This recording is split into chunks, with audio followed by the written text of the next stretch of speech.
journey been into the startup ecosystem?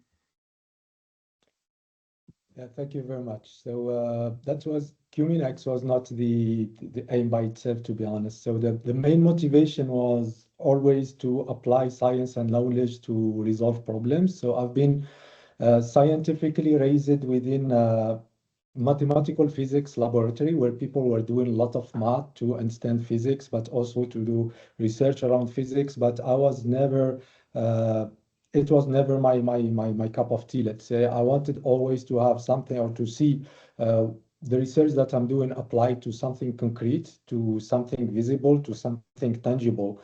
And then it was also my PhD. During my PhD, I did research within an experimental group working on cold atoms. So I was the only guy doing theory within a whole team doing very interesting and very advanced experiments. And that was the bridge between theory and experiment. And then when I went back to Algeria, the aim was to create a research group with the clear strategy to apply our research into industry and into resolving real problems.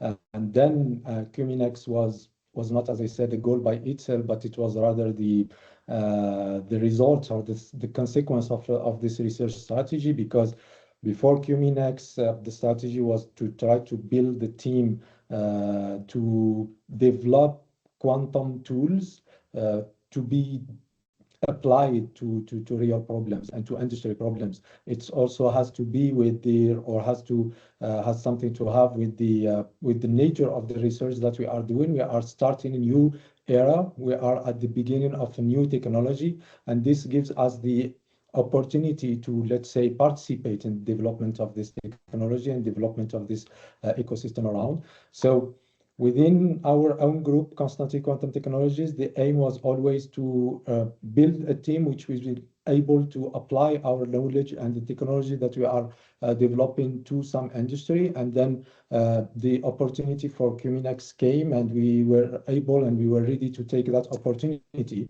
And it was the perfect fit to our strategy because the project was around applying quantum into mineral exploration. We had the very best, we had the perfect team for that. We had the strategy for that and the technology for that. And this was the main motivation. So we were building technology and the team, and we got the opportunity to apply that to a very interesting and very promising industry, which is mineral exploration. So that was the bridge. It's the motivation to apply the knowledge to solve real world problems. Thank you for sharing that.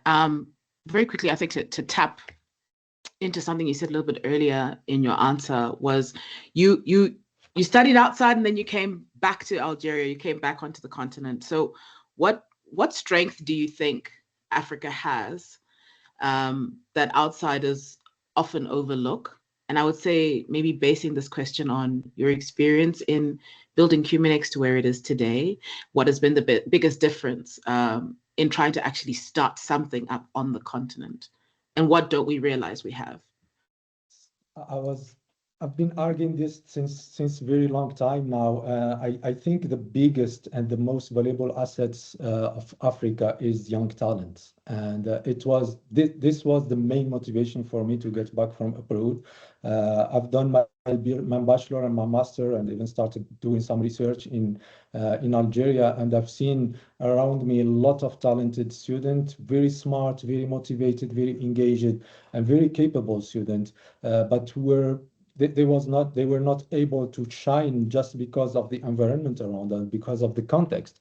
And when I went abroad and when I started doing my PhD within a very strong group, so my former supervisor was the former PhD student of Quantanuji and Alan Aspey, both of them Nobel Prize in Physics in 1989, 1998, and 2022. So the group was very strong, very respected group, but still there was not that much difference in terms of talent, in terms of intelligence between myself and the people who were around me in Constantine in Algeria, for example, and during my undergraduate, and the people who were there doing that very high level research, working in very high level laboratory and receiving very big credits. So when I was there, so after my PhD, I had the opportunity to do some postdocs, but the motivation was I need to go back and start to try to do the same thing that those people are doing here, creating a context for all the smart people and all the talented people we do have to shine and to be able to work properly, because this is the only thing which is missing for us, I think. And that was my mission since I came back to Africa 10 years ago. And I think we are starting to see that some concrete results that in Africa, talent is there, young people are there, smart people are there. If you give them the right motivation and the right context, they can do extremely high level research work, and they can commit and they can produce things that are comparable to what people are producing elsewhere, and sometimes even better. I love that context, and I hope those who are listening realize what you've just said. You've spoken about the motivation also for the right talent and to create the right environment for them to be able to flourish and thrive and contribute meaningfully. So Youssouf, I want to pivot back to you. I want to throw it back to you, and let's talk a bit about talent and education. So especially in regards to funding, which strategies are most effective for talent retention in quantum and deep tech? So we've got the talent. What do startup founders, what do research institutions need to know about retaining this talent, especially in quantum and deep tech? So just to add up on what Professor said before, there is a great amount of people that are talented in Africa, but still the founders have problems to either reach them and to retain them. The talent retention strategy that are given the best result is a partnership with global quantum centers. So internship abroad with a return pathway. So basically having a few of our best PhDs in Africa sent in different other global centers, but with the idea to come back in the country, bringing back what they could have learned. Have also another way is national innovation contest, and because if you foment this competition, healthy competition, you will see all around the continent students and researchers that will be happy to show how good they are and how they can extend the limits of our knowledge. And the final thing would be having incentives for the researcher to spin out from African universities. But all that I'm saying here is something that you can see in other regions. So it's not necessarily only in Africa, and we're having the same issue everywhere. Finally, the other retention strategy that I think is key to prevent the brain drain is remuneration and entrepreneurial training, because you are not necessarily a founder of a startup if you don't have some training about business, how you mount your startup, how you motivate your team, how you manage the product strategy fit, all of that in business school is taught.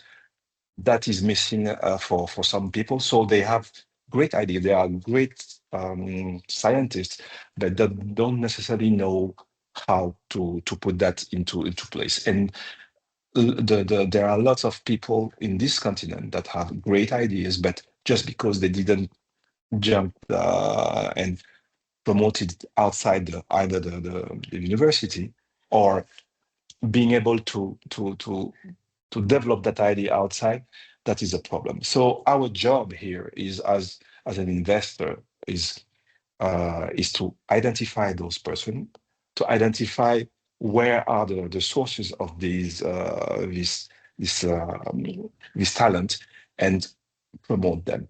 So what the strategy of Dr. Taha to come back to Africa can be complemented by the strategy that is, I think, what I would like to go is being the bridge between Africa and Europe, and having this to be able to be the conduct between those two for Europe or the US, and allow to have synergies. And this is, I think, the best way to have talent retained within Africa.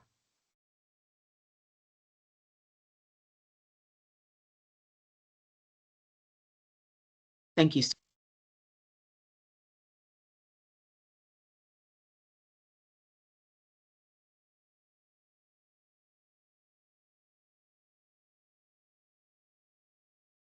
I'm not hearing you, Aura.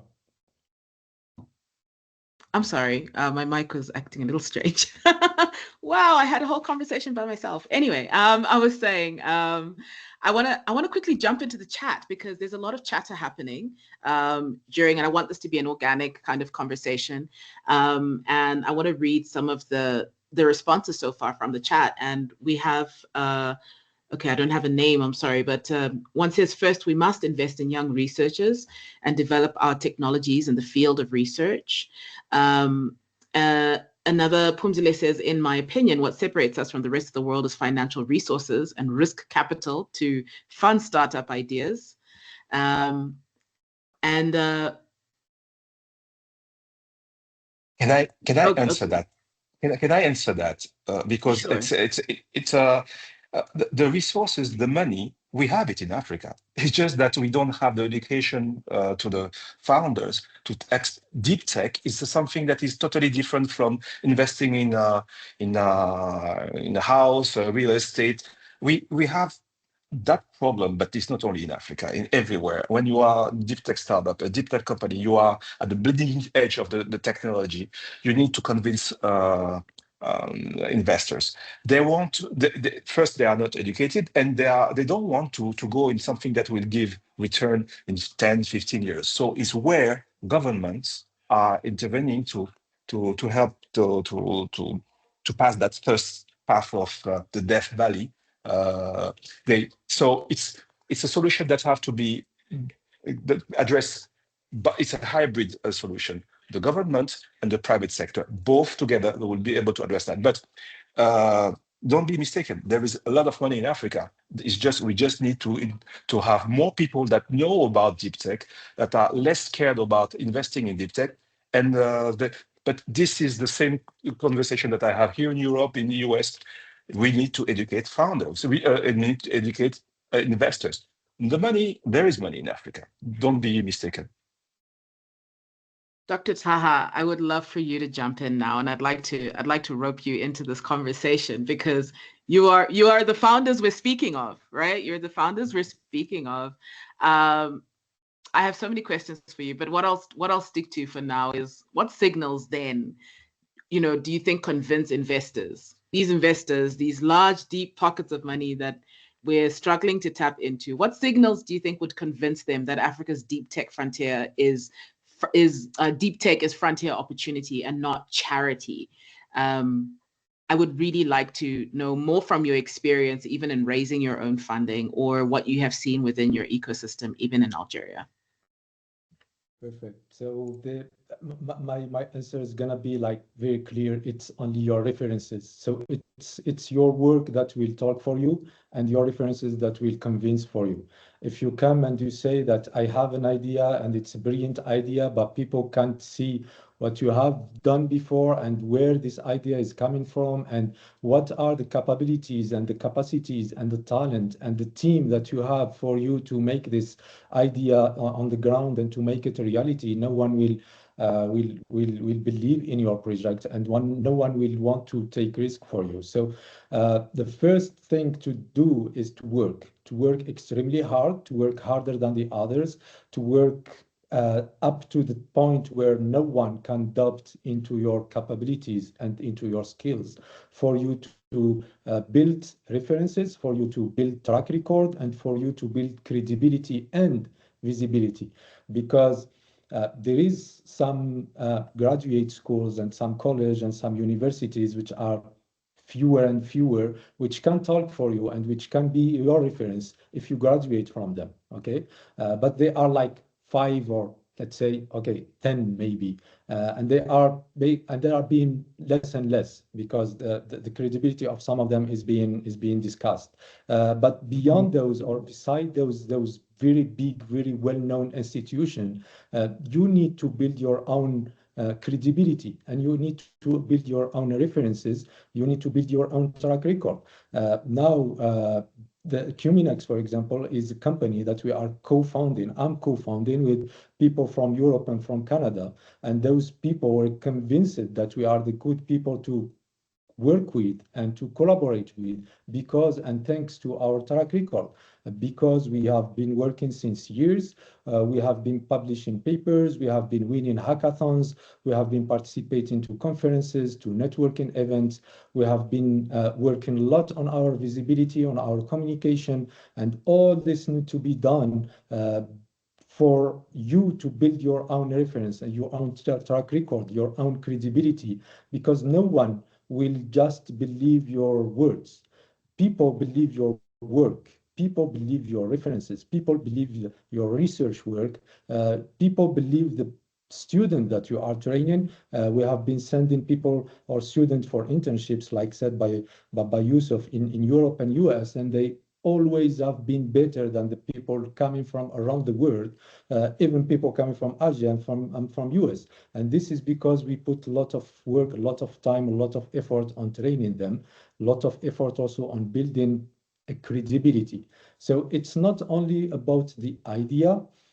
Beside, I don't want to dive into the mindset of the investors either outside or in Africa. Youssouf knows that much better than me. But an investor is an investor. It's a guy who has some money who wants to put somewhere to get benefit. So if he can't trust you, if he can't trust your ability to get benefit from the money he's going to put in your company, he will never invest in your company, and that trust will never come from your words. Your words will come afterward when you have built a real reputation, when you have built track record based on scientific publication, based on rewards, based on the team that you are building, then people will listen to you and will give you importance, will give you, they will notice your existence. Okay. So if you don't have references, then you will not be able to convince anyone to put money on your idea, whatever is going to be the idea, be it brilliant or not, be it doable or not. It's your record and your references that matters first. Aura, just one sentence to complete that, and I think it's perfect. You said it perfectly.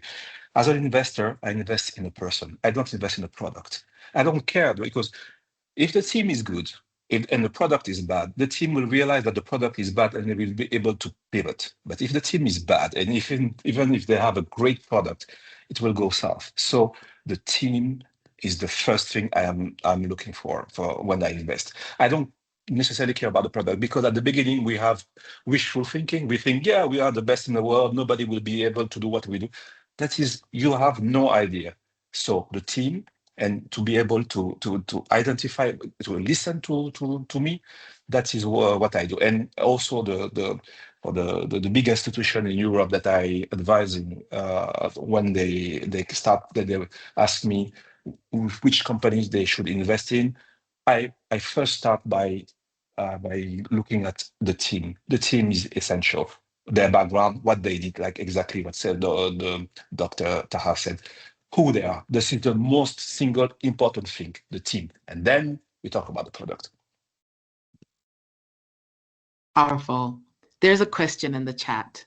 I was going to come to you anyway, Youssouf, so I'm so glad you jumped in. There's a question in the chat. What would be the best way then to connect African foundries or social venture investors? Are there any known reliable communities or points of contact? So maybe I'll start with Dr. Taha, like if there's any communities you're aware of, and then move on to Youssouf. Yeah, for me, I would say that the African Quantum Consortium would be the best platform for that. Would be the best community that we are building for that. And this is among our aims, is to create a family or create platform and create something where people can find what they are looking for, not only in terms of money, because again, it's not a matter of money. As said by Youssouf, if you have the product and you don't have the team, then you don't have anything. But if you have the team and you have the credibility, then you can start looking for money, because you will be able to do something. And we think that the African Quantum Consortium has built its strategy based on this, is how can we make people reach each other, see each other, communicate between each other, for us to develop some quantum African champions, and then we can push those champions toward becoming quantum industries or quantum startups through the African Quantum Consortium network, let's say. So we are trying to build a network between everyone, including scientists, young talents, stockholders, investors, and this is the kind of things that, or the kind of platform that may bridge all those communities together. Beside that, I think the best places where you can start from, I think, are incubators and accelerators, and this is maybe Youssouf also can jump on that. I think this is something that's really missing in Africa, not necessarily money, as said by Youssouf, but accelerators and incubators are extremely important, because like Youssouf said, again, when you start, you think that you are the best in the world, that your product is the best out there. No one will be able to compete with you. You will very quickly be able to sell your product. You will very quickly be able to attract money, to attract investors. But then there is a lot of things to be done on the business side, on the finance side, on the human capacity and human capacity building side, before coming back to the product and before thinking about selling the product. And those things are where an incubator or an accelerator will be something that's very important to guide those scientists and those young talents who are full of energy and full of motivation, to guide them toward the right path from the very beginning up to the market, let's say. So yeah, and I believe that the African Quantum Consortium will be the perfect bridge between all those communities, young talents, scientific community in quantum in Africa, investors, incubators, etc. I think it's the best place to find those community, and I totally agree with Dr. Taha, is the AQC, and I'm extremely proud to be part of that association. That I think it sends a great signal to everybody that we are serious, and being serious would be exactly having in Africa some accelerators. Maybe at the beginning we can need to have some support from well-known places where you have those incubators. I'm in contact with the QI Ventures. That is one of the company I invested in. Passed through their accelerator. It's a great place to start, but ultimately we will need to have people like Dr. Taha and others that are really good in their field, recognized in their fields, to set that up with the help of governments and private sector. I said at the beginning, it's a combined job. Here, only the private sector cannot do everything. We need to have the public sector, and it's what is done in Europe and US with a lot of more emphasis from the government, because maybe because you have more money that are at their disposal, but they also understood the risk that if they lose the race to the quantum, the first quantum computer capable of doing few things, it will be really hard for them. So it's sovereignty of the country that is at stake here. So the governments are understanding that and they're investing. So accelerators in Africa, yes, we need to have them. But first, what we would like is to be a one-stop shop. The AQC would be the one-stop shop for all the people that are involved into quantum, to have them be directed. That is our objective. Fantastic. If you'll believe it or not, we've actually reached the end of our time for our panel. Time flies by when we're having so much fun. We're having so much fun. We do. And I would like to kind of wrap it up with the voice from the community, because that's what AQC cares about. We care about the community. And so I think the best closing remarks, if you'll allow me, my dear speakers, to allow our closing remarks to come from our community. There's two comments here that I really love. One from Youssouf Traoré, who says, "We must remember it is not only about working hard. Quantum technology is not a defined field, but an upcoming one. One must work hard to be innovative. There is an opportunity to set what is defined as hard work." And Rosie says, to add to Youssouf's comment, "The field is not defined. Therefore, caution against techno-determinism from within the field can be an asset. The state of reactivity is rarely a wise place to work from in the larger scheme of what is possible. And what is possible is not always what is needed." I think those are very powerful closing statements. So I think that, thank you very much, Dr. Taha. Thank you so much, Youssouf, for sharing your insights. I think the community can agree that this was incredibly insightful.